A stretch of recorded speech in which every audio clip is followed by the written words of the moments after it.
붉은빛 짐승을 탄 음녀가 나오죠. 3절에 여자가 붉은빛 짐승을 탔는데 이렇게 말하고 있습니다. 이 여자는 타락한 교회고요.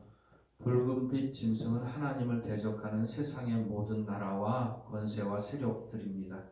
그리고 이 짐승에 대해서 사도 요한에게 가르쳐 주는데요. 8절에 보면은 7절에 보면은 내가 여자와 그가 탄 7머리와 10뿔 가진 짐승의 비밀을 내게 이르리라 이렇게 말하고 있습니다. 이 짐승의 실체가 무엇인가 말하고 있는 것이죠. 내가 본 짐승은 전에 있었다가 지금은 없으나 장차 무저갱으로부터 올라와 멸망으로 들어갈 자다 이렇게 말하고 있습니다. 그러면서 이 짐승은 생명책에 기록되지 못한 자들이 따르는 존재라고 하는 것이죠. 그리고 생명이 있는 자들은 절대로 짐승을 따르지 않습니다. 뭐 짐승의 표를 받지 말아라 뭐 이런 얘기들을 하는데 예수 믿고 구원받은 사람은 짐승의 표를 받을 수 없습니다. 이게 무슨 뜻이냐면 하나님 외에 다른 존재에게 우리가 굴복할 수 없습니다. 하나님만 사랑하고 하나님만 섬기는 거죠. 하나님만 기쁘게 하는 거죠. 예수 믿고 구원받은 사람은 그렇게 사는 게 당연합니다. 그렇게 살지 못하더라도 회개하고 주님께 기도하고 은혜를 구하고 도움을 구하면 하나님의 뜻대로 살아갈 수 있도록 하나님이 힘주시고 능력 주실 것을 우리는 믿는 사람들입니다. 그러니까 절대로 하나님 외에 다른 존재에게 경배하거나 섬기거나 우리의 마음을 빼앗기고 우리가 굴복하지 않는 것이 바로 예수 믿고 구원받은 사람들이고, 짐승에게 경배하고 굴복하는 사람들은 구원받지 못한 사람이기 때문에 굴복하고 경배한다고 하는 것이죠. 그러면서 전에 있었으나 지금은 없고 장차 다시 올 것이 바로 이 짐승이다 이렇게 말을 하고 있죠. 그러면서 9절에 보면 지혜에 있는 뜻이 여기 있으니 그 7머리는 여자가 앉은 7산이요 또 7왕이라. 그러니까 짐승에게 7머리와 10뿔이 있는데 그 7머리가 무슨 뜻이냐면 7머리는 7산이고 또 7왕이라 이렇게 말하고 있습니다. 그러니까 7머리와 7산과 7왕이 같은 의미죠. 그러면서 7왕에 대해서 10절에 이렇게 말하고 있습니다. 5은 망하였고 하나는 있고 다른 하나는 아직 이르지 아니하였으나 이르면 반드시 잠깐 동안 머무르리라. 그러니까 5은 망했습니다. 하나는 지금 있습니다. 다른 하나는 아직 이르지 아니하였습니다. 이것이 뭐냐 하면 이 세상에 존재했던 하나님을 대적하던 큰 제국들, 큰 나라와 왕과 권세자들을 의미하는 것이죠. 그러면서 이것이 역사적으로 볼 때 애굽을 괴롭혔던 세상의 제국들, 애굽이라는 나라와 또 아수르 그리고 바사 그리고 헬라 그리고 로마 그리고 그 이후에 로마 제국이 망하고 난 이후에 다시 나타날 짐승에 대해서 우리들이 그걸 바벨론이라고 표현하고 있는 것을 보게 됩니다. 그러니까 이 7머리, 7산, 7왕은 지금까지 있었던 대제국을 의미해요. 그 모든 제국들이 다 하나같이 행했던 것이 뭐냐 하면 하나님을 대적했고 하나님의 백성들을 괴롭혔고 멸망시키려고 했던 것을 보게 됩니다. 그러면서 바벨론으로부터 시작해서 바사, 헬라, 로마 그리고 마지막에 애굽과 아수르, 바벨론, 바사, 헬라, 로마 6나라죠. 애굽과 아수르, 바벨론, 바사, 헬라 그리고 난 다음에 로마가 지금 6번째죠. 지금 현재 사도 요한이 살고 있는 이 시대, 이 요한계시록이 쓰여진 때 주후 90년 중반 그때에 이미 5은 망하였습니다.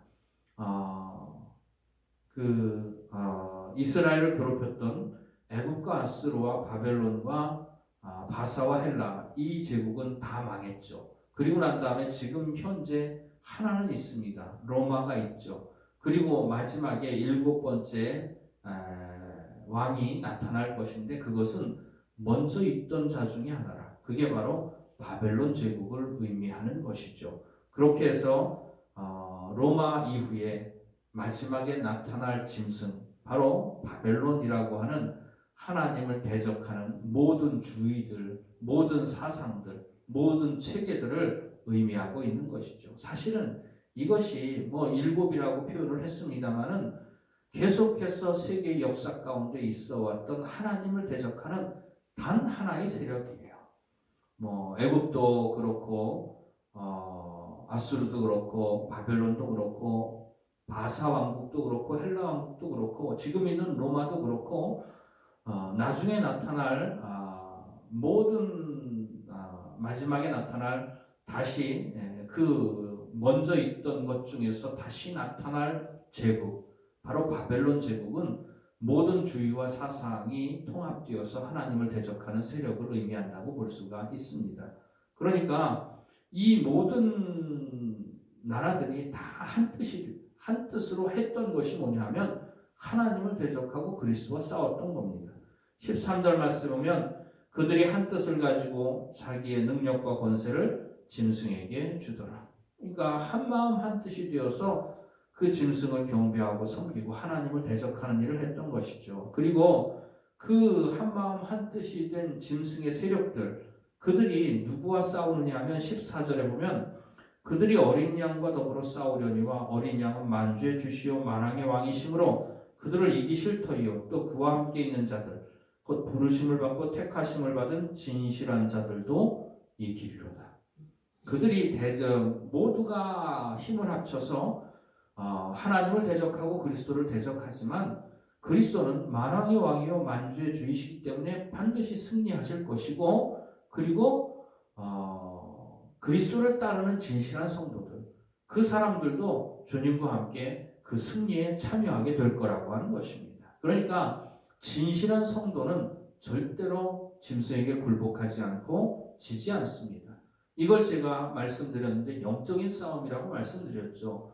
마지막에 로마 제국이 망하고 난 다음에 캐톨릭이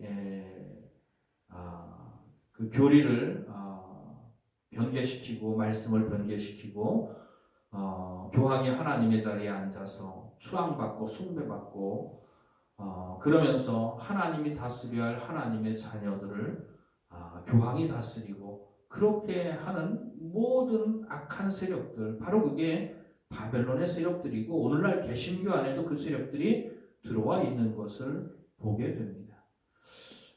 제가 저와 함께 웨슬리 신학연구소 같은 팀으로서 활동하시는 목사님이 있는데 본부의 이단대책위원회 위원으로 들어가 있어요. 남부연의 이단대책위원장입니다. 김현식 목사님인데 한 사흘 전인가요? 서울에 이단대책위원회에 갔다 오고 난 다음에 저랑 전화통화를 했는데 도저히 못하겠다고 마음대로 하라고 그러면서 나는 그만두겠다고 하고 내려왔다고 그러더라고요. 뭐 때문에 그런지 좀 나중에 통화를 다시 해봤는데 이단대책위원들이 모여가지고 한 얘기가 뭐냐 하면 동성애를 지지하는 퀴어 신학이라는 신학이 있습니다. 그러니까 말하자면 시대에 따라서 유행하는 유행 신학이에요. 그러니까는 한 시대에 잠깐 있다가 없어지는 신학이죠. 옛날에 우리나라에 있었던 민중 신학이라는 것이 있습니다. 민중이 예수님이다. 그러면서 예수님은 민중이었고 일반 아주 핍박받고 억압받는 그런 백성이었고 그 백성이 로마에 항구하다가 죽었다. 그게 전두환 노태우 시대 때 아주 큰 유행을 했었습니다. 그러면서 진짜 예수 잘 믿는 게 전두환 노태우에게 대항해서 그들과 싸우는 것이 바로 예수님이 보여주신 본이다. 그런 식으로 민중신학을 전개해 나가는 것이죠. 그러니까 죄를 회개하고 예수 믿고 죄 용서받고 구원받고 천국 가고 이런 개념이 전혀 없습니다. 그리고 또 여성신학이라는 것도 있죠. 여성 신학도 있고 뭐 제3세기 신학이라고 뭐 흑인들이나 그 노예들 또 남미의 해방 신학이라는 거 진짜 하나님이 주시는 구원은 독재자로부터 해방되는 거다. 우리가 힘을 합쳐서 독재자와 싸워 이겨 독재자를 몰아내고 그것이 구원이다. 뭐 이런 식으로 가르치는 것들이에요. 근데 지금은 그 유행을 따라서 반짝했던 시기가 있었지만 지금은 그런 그 신학들이 다 인기를 잃었죠. 근데 요즘에 또다시 인기를 얻고 있는 신학이 뭐냐면 퀴어 신학이에요. 이게 뭐냐 하면 각 사람의 자유를 존중해주고 그 사람을 있는 그대로 사랑해주라고 하는 것입니다.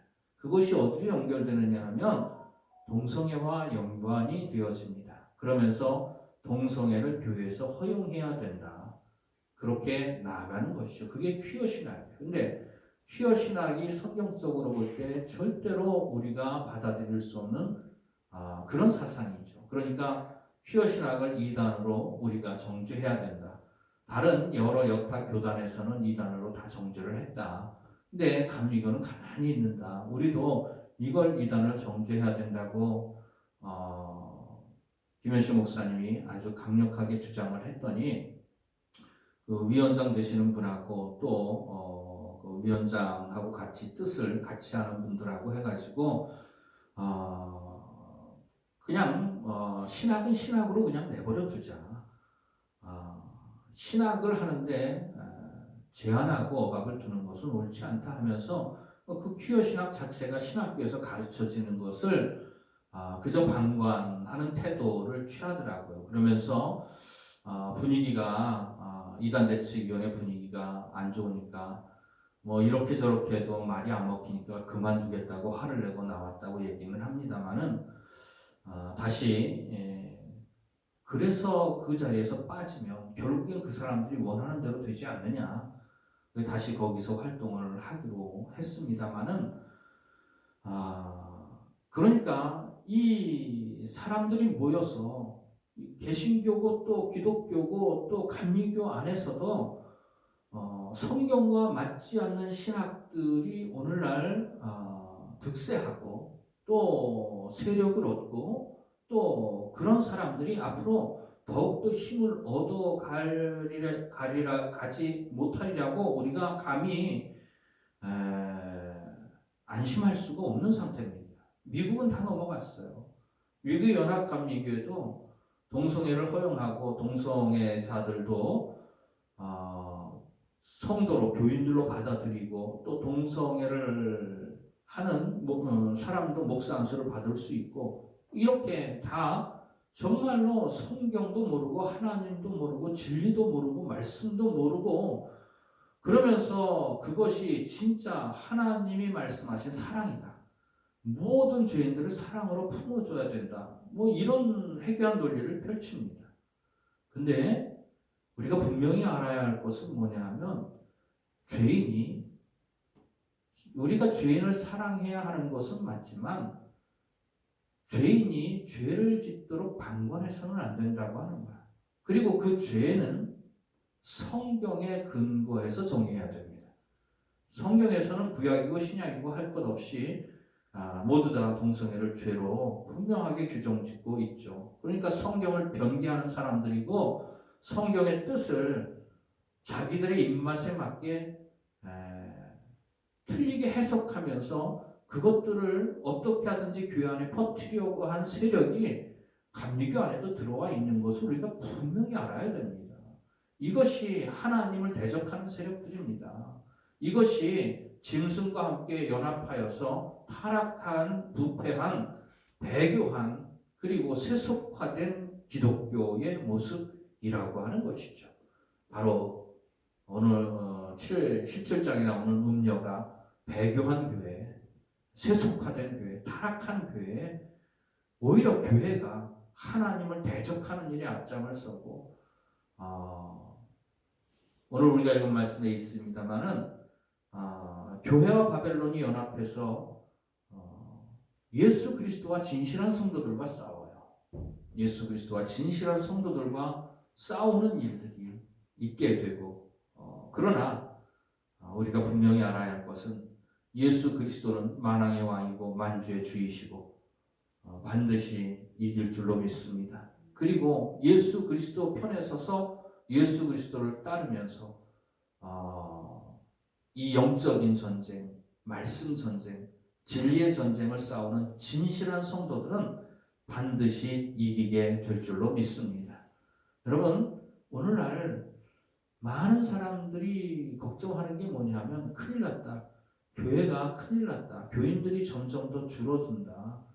그런데 그거 가지고 걱정할 필요가 없는 게 뭐냐 하면 교인들이 줄어드는 게 떠나갈 사람이 떠나가는 거예요. 교회가 문을 닫는다? 문을 닫아야 할 교회가 닫는 겁니다. 여러분, 교회 숫자가 많고 교인 숫자가 많은 것이 중요한 게 아닙니다. 거기에서 얼마나 진실된 성도들이 있느냐가 중요한 거죠. 그러니까 교회가 없어지는 게 문제가 아닙니다. 교인이 떠나가는 게 문제가 아니에요. 그들이 왜 떠나가느냐 하면 떠나갈 사람들이라서 떠나가는 거예요. 구원받지 못한 사람들이라서 떠나가는 거예요. 구원받은 사람은 주님을 떠날 수 없습니다. 그리고 끝까지 진실된 성도들은 주님과 함께 영적인 싸움을 싸워 나갑니다. 그러니까 생명이 없으니까 떨어져 나가는 거예요. 구원이 없으니까 떨어져 나가는 거예요. 구원받은 사람은 예수 그리스도 편에서 만왕의 왕이요 만주의 주이신 예수 그리스도 편에서 이 영적인 싸움, 이 마지막 때 마지막 나타날 여덟 번째 왕, 오늘 우리가 읽은 말씀 마지막 나타날 여덟 번째 왕 11절 말씀 보면 전에 있었다가 지금 없어진 짐승은 여덟째 왕이니 일곱 중에 속한 자라 그가 멸망으로 들어가리라. 결국에 바벨론은 망하게 될 겁니다. 그리고 주님이 승리하게 되고 주님과 함께 진실한 성도들은 승리하게 될 줄로 믿습니다. 우리가 분명하고 확실하게 주님 편에 설 수 있기를 주의 이름으로 축원을 드립니다. 구원받은 주의 백성, 진실한 주의 성도들 끝까지 이 마지막 때에 펼쳐질 전쟁, 이 영적인 전쟁입니다. 총 들고 창 들고 칼 들고 탱크 가지고 비행기 가지고 군함 가지고 싸우는 게 아니고 말씀 가지고 싸우는 거고 진리 가지고 싸우는 전쟁이에요. 이 전쟁에 끝까지 주님 편에 서서 주님이 승리하실 때 그 승리의 기쁨을 함께 나눌 수 있는 저와 여러분이 되어지기를 주의 이름으로 축원을 드립니다. 기도드리시겠습니다.